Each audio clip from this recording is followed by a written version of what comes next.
choices that we can make on any given moment. That's how we think. Ultimately, learning to think from the infinite itself. Or an easier way to say it, to think and see as God sees. Remember, God not as a man as we see, but to take that infinite highest thought that we can and learn to look from that. It helps our judgments fall away, and it helps us to remember that we do, in fact, have the choice. I think I did put that up there in PowerPoint, so let's see it visually. There we go. To learn how to think is to learn how to live. Oh. Not what to think, just how to stay open to the fact that there's one source, God is all there is, right where you are, moving through you all the time. Then when we apply it to peace, I've already said we allow ourselves to get off track, so the key words that you can take home with you are peace is an inside job.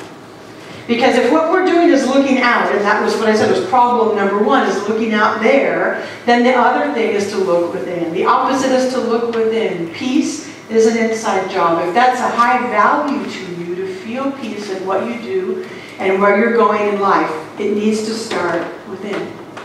The other key word is trust. So as I let it be an inside job, I'm trusting that that which is inside me knows how to move me there. That place when I'm feeling so off-center that I, Sean, the ego, the identity, can't get there, something in me can. Something in me does. And getting still and quiet is step number one.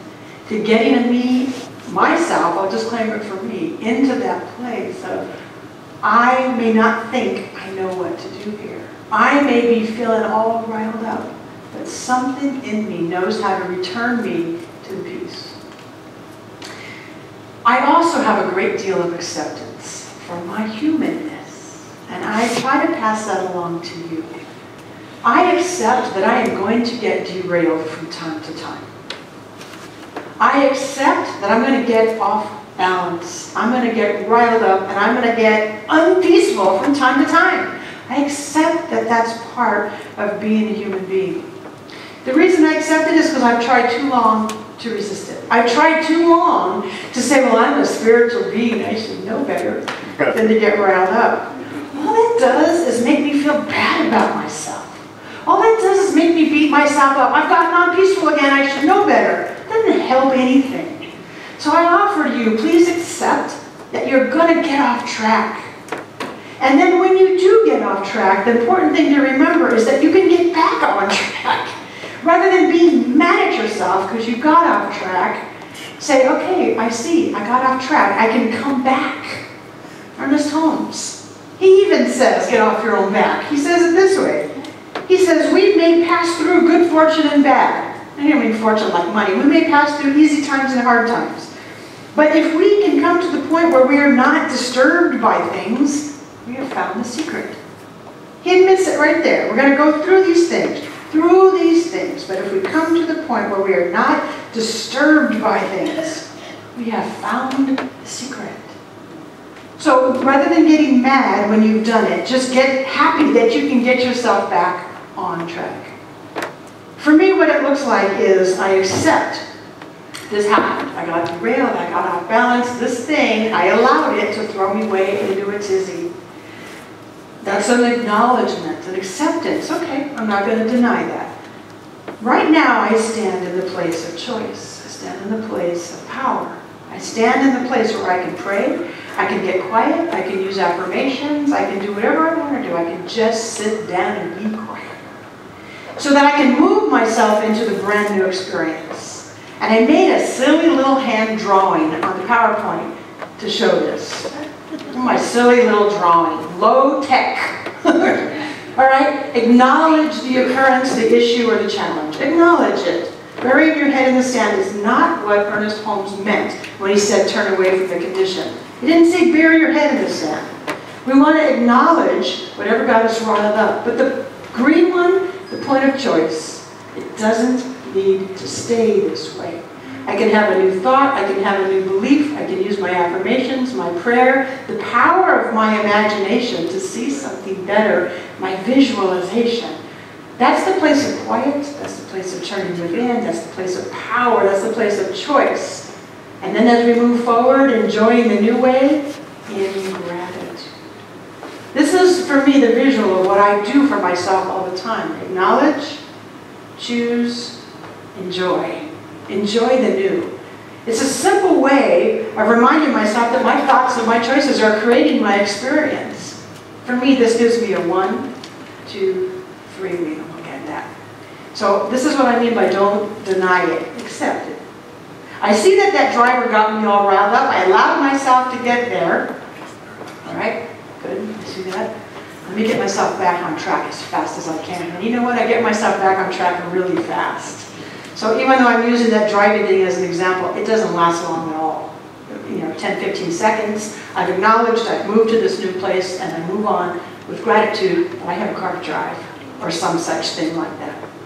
So we want to close the gap between acknowledging and moving on, the point of choice. That's where our great tool comes in. And that is basic number 2. We have choice. All the time, we have choice.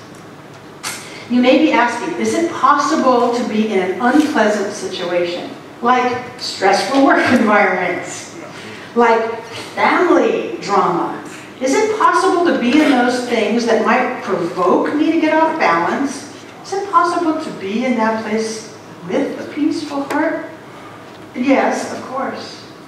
It takes practice. It takes practice. Lots and lots of practice. Think Dalai Lama. A man that most of us probably look at and say, that man walks in peace all the time. Do you think that he was always just like that, or do you think he had to work at that maybe a little bit? I don't know, all the unrest going on in Tibet, pretty big, unpeaceful thing he had to live with and probably grow up with. He chooses to go into the silence. He chooses to say, I'm going to be in peace in the middle of an unpleasant situation. So can we? Of course we can. But it takes practice. It takes a lot of practice. Imagine yourself in that for just a minute. Just imagine yourself in that work environment or family drama or freeway or whatever the thing is that's kind of provoking that off-balance feeling. Can you imagine yourself taking a deep breath and choosing to be peaceful? Can you imagine yourself interacting differently with that family member who's trying to provoke the drama once again? Can you see yourself in a work environment being the one who is peace, no matter what's going on with all this dancing? I'm not saying that it's necessarily easy, but can you see it? Because if you can imagine it, you know the rest of the story. You can be it. So using the power of our imagination to see ourselves being the one who's bringing the peace amidst whatever is going on out there, such a powerful spiritual place to be in that knowing, in that place of peace. Then, when we get to that place, then we can imagine the rest of the world. Then we can imagine applying it to global. But not until we can do it in our little simple everyday lives. Then we can get that. But can you imagine if every single person right now can do what I'm asking you to do? Can you imagine if right now I can wave a wand and have every person go into that place of peace no matter what's happening? I can imagine it. Pretty nice, huh? Pretty nice to see the whole entire planet of people in a peaceful state. Yeah. Well, get to it, my friends, because we're it. We are it right here in our own life, and we make a difference. Get to it. Let's not wait for that war to stop. Let's not wait for that family drama to cease. Let's not wait for that work environment to change. Let's get to it as best we can today. Not only imagining it, but to intend. We can do it. We can bring it. We can be that. Practice, yes. The last point is this. One of the greatest tools we have is to be fully present right now. Right now, in this place of power, which I pointed out by choice, which I've reminded us that the presence is omnipresence, it's right here. The tool of living in the now. And I have a little reading that I came across in the Science of Mind magazine yesterday that I went, ooh, ooh, ooh, that's for church. By a woman named Helen Mellencroft.